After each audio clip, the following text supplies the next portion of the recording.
Décryptage. Un éclairage juridique, politique et historique de notre société, présenté par Bertrand Sergue, docteur en droit. Décryptage, l'édition juridique.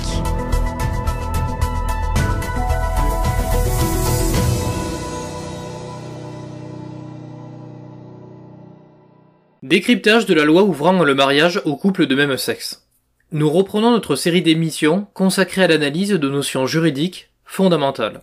Aujourd'hui, nous nous intéressons à une norme législative ayant défrayé la chronique. L'ordre du jour appelle la discussion du projet de loi ouvrant le mariage aux couples de personnes de même sexe. La parole est à Madame Christiane Taubira, garde des Sceaux, ministre de la Justice. Nous avons le droit de nous exprimer. Vous n'avez pas le droit de bâillonner l'opposition comme vous le faites. Je trouve donc juste inqualifiable de faire un mot d'esprit sur une expression pareille, parce que vous dites ce ne sera pas le triangle roux, ce ne sera pas le triangle rose, une véritable tragédie, et vous ajoutez, ce sera le triangle noir.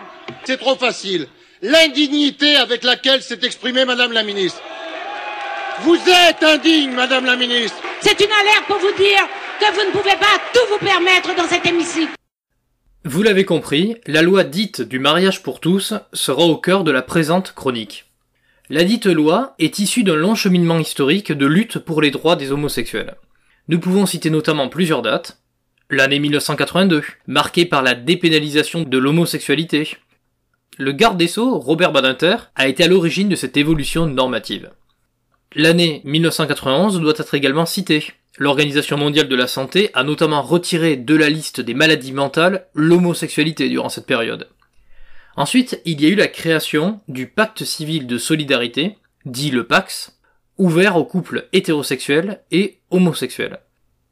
Le régime du PACS sera proche de celui du mariage en ce qui concerne les obligations mutuelles entre partenaires, mais il reste sans effet sur la filiation ainsi que sur l'autorité parentale.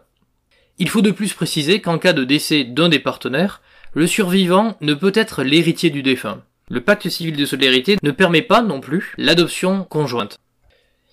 Il y a eu également l'affaire dite du mariage de Bègle, avec le maire de cette commune, monsieur Noël Mamère, qui a célébré un mariage d'un couple de même sexe. Rappelez-vous. Bientôt le premier mariage homosexuel en France. Noël Mamère, le député maire de Bègle, y est favorable. Il donne même rendez-vous le 5 juin prochain dans sa mairie pour unir un couple d'hommes qui en a fait la demande. La loi aujourd'hui n'interdit pas expressément une telle union. Ce mariage a été invalidé par le tribunal de grande instance de Bordeaux la même année, tout comme par la cour d'appel de Bordeaux, ainsi que par la cour de cassation, dont cette dernière n'a pas cassé annulé la décision de la cour d'appel. Il y aura par la suite la promesse formulée par le candidat François Hollande durant la campagne présidentielle d'ouvrir le droit au mariage et à l'adoption aux couples homosexuels. Tel était l'engagement 31.1 du candidat François Hollande à ce scrutin. C'est au printemps 2013, après 170 heures de débat au Parlement, que cet engagement se transforma en réalité. Avec 331 votes favorables contre 225 défavorables, ce texte fut adopté le 23 avril 2013. Rappelez-vous. Le scrutin est clos. Voici le résultat du scrutin. Votant 566. Suffrage exprimé 556. Majorité absolue 279. Pour 331. Contre 225.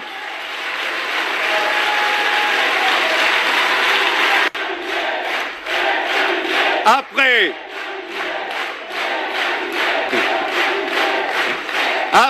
136 heures et 46 minutes de débat, l'Assemblée nationale a adopté le projet de loi ouvrant le mariage aux couples de personnes de même sexe. Cette loi modifia notre code civil. Le nouvel article 143 est ainsi rédigé. Le mariage est contracté par deux personnes de sexe différent ou de même sexe. Avec la loi du 18 mai 2013, la France est devenue le 9e pays européen et le 14e pays au monde à autoriser le mariage homosexuel. Cette loi a ouvert de nouveaux droits pour le mariage, l'adoption et la succession au nom des principes d'égalité de partage des libertés. En 2019, les mariages de couples de même sexe ont représenté 4% du total des unions, un chiffre issu de l'Institut national de la statistique et des études économiques, l'INSEE. Pour être précis, 227 000 mariages ont été célébrés durant l'année 2019, dont 221 000 entre couples de sexes différents et seulement 6 000 entre personnes de même sexe. Conclusion, le mariage homosexuel concerne en réalité peu de personnes en France. En 2020, 29 pays dans le monde autorisent le mariage homosexuel. Le premier pays à avoir célébré des mariages à destination des couples de même sexe est, ou sont d'ailleurs, d'après vous? Les Pays-Bas en 2001. 14 pays européens ont d'ailleurs légalisé le mariage homosexuel, l'Irlande, la Belgique, l'Espagne, la Norvège, la Suède, le Portugal, l'Islande, le Danemark, le Luxembourg, le Royaume-Uni, l'Allemagne, la Finlande et l'Autriche. Toutefois, au Portugal, l'adoption est exclue. Nous allons juste faire un petit point sur la situation internationale. Nous avons vu la situation pour les pays européens. En ce qui concerne maintenant le continent américain. En Amérique du Nord, le Canada a reconnu le mariage homosexuel sur l'ensemble de son territoire. Aux États-Unis, cela a été un petit peu plus complexe, car le mariage a été légalisé dans certains États, puis, en 2015, la Cour suprême des États-Unis d'Amérique a jugé, quant à elle, inconstitutionnelle l'interdiction de se marier pour les couples homosexuels. Du coup, depuis cette date, c'est-à-dire juillet 2015, le mariage aux couples de même sexe est reconnu sur l'ensemble du territoire des États-Unis d'Amérique. Au Mexique, une partie du territoire reconnaît le mariage homosexuel, et pour l'Amérique du Sud, les États, pour la quasi-totalité d'entre eux, ont légalisé le mariage pour les couples de même sexe. Argentine, Brésil, Uruguay, Colombie, Équateur, Costa Rica. Il n'y a qu'en Bolivie ou au Paraguay que ce type d'union est interdit. En Afrique maintenant. Combien y a-t-il, d'après vous, d'États présents sur ce continent?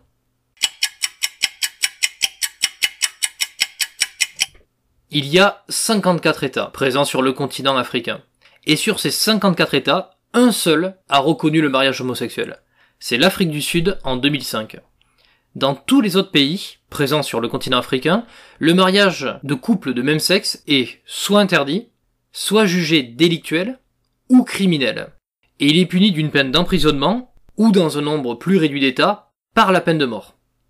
Au Moyen-Orient, la plupart des États appliquent la peine capitale pour sévir l'homosexualité, notamment en Iran. En Asie, le mariage des couples de même sexe n'est pas reconnu, sauf à Taïwan.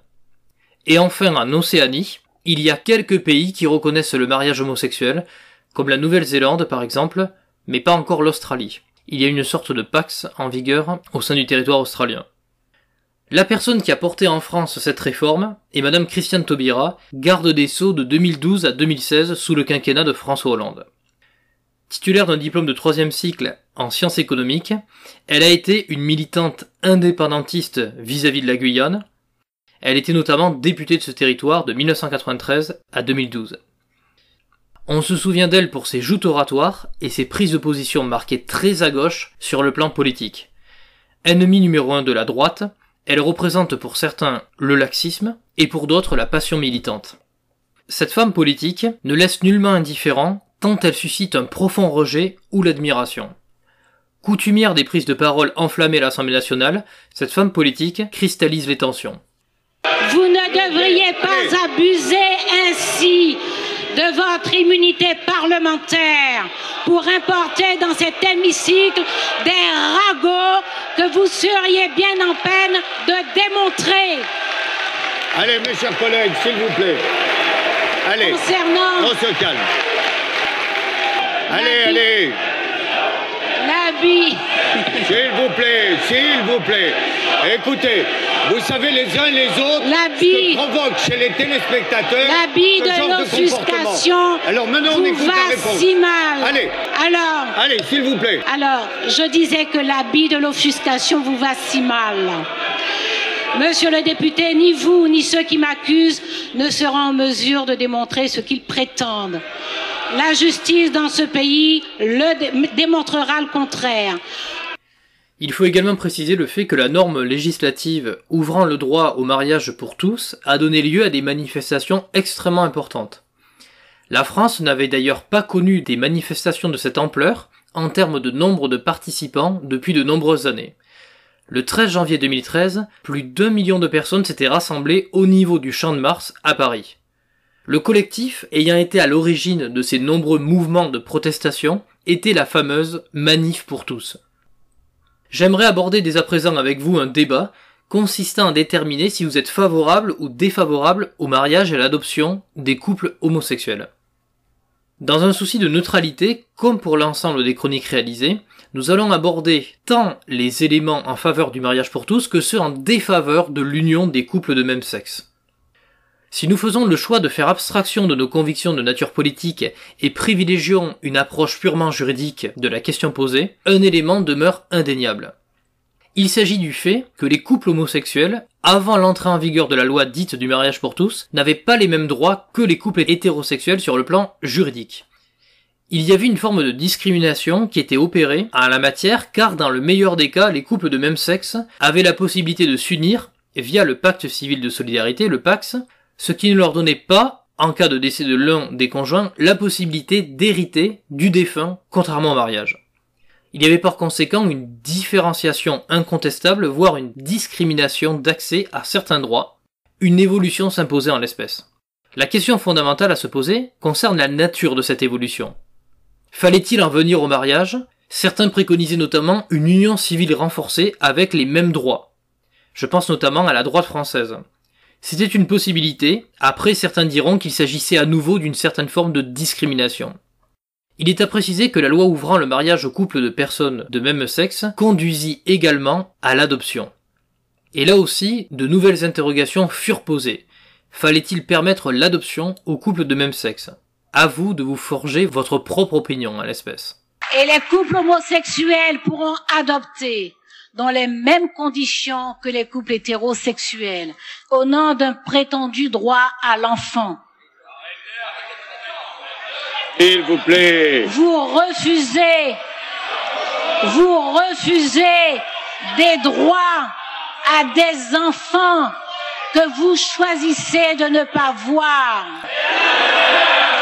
Vous avez posé des mots sur des sentiments et sur des comportements. Nous allons oser parler de mensonges à l'occasion de cette campagne de panique.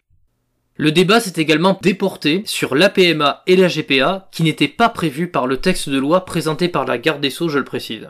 Mais aujourd'hui, ces questions font leur grand retour avec la loi bioéthique de 2019-2020. C'est un débat sensible qui va donc pouvoir commencer.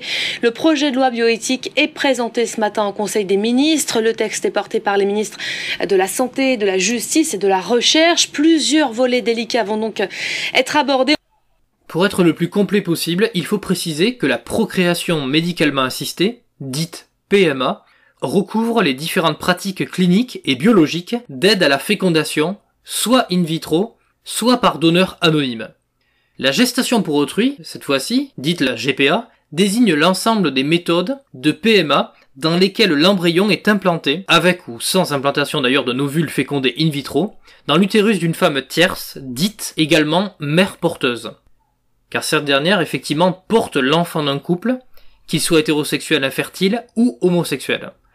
La mère porteuse, qui peut être rémunérée, donne l'enfant à la naissance au couple concerné. Sur le plan juridique, la PMA est ouverte en France aux couples hétérosexuels.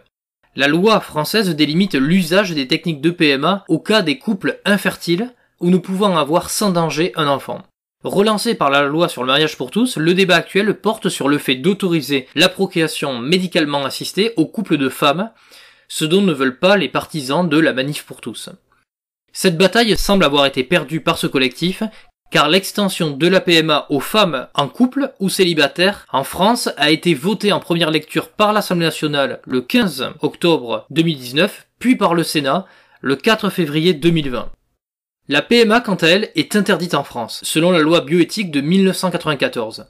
Ce qui n'empêche pas les couples français qui le souhaitent d'y avoir recours dans certains pays qui l'autorisent, moyennant parfois des sommes d'argent conséquentes. Il faut préciser également que lorsque les enfants de couples français nés d'une GPA à l'étranger arrivent dans le pays, ils n'ont pas la nationalité française. Certes, ils peuvent l'acquérir ensuite à leur majorité, mais si la France ne conteste pas l'état civil de l'enfant établi à l'étranger, il n'est pas retranscrit sur les registres français. La Cour de cassation a ainsi interdit à plusieurs reprises la reconnaissance des liens de filiation établis à l'étranger en invoquant la fraude à la loi, mais l'Europe l'a contredite. Car en effet, il y a quelques années de cela, la Cour européenne des droits de l'homme, la CEDH, a en effet condamné la France pour son refus de reconnaître les enfants nés de mères porteuses et de retranscrire dans l'état civil leur acte de naissance étranger. Là aussi, après toutes ces précisions, nous pouvons lancer le débat pour ou contre l'ouverture de la PMA et de la GPA aux couples de même sexe. Une chose est claire, la GPA est interdite en France, et ce quelles que soient les orientations sexuelles des individus. Cette dernière peut conduire à une marchandisation du corps humain, et il peut paraître concevable que celle-ci ne soit pas autorisée tant pour les couples homosexuels qu'hétérosexuels. Voilà, cette chronique consacrée à l'analyse de la loi dite du mariage pour tous, ainsi que des lois bioéthiques actuelles, est désormais terminée. Nous vous donnons donc rendez-vous très prochainement pour une nouvelle chronique. Je vous dis à très bientôt, chers auditeurs.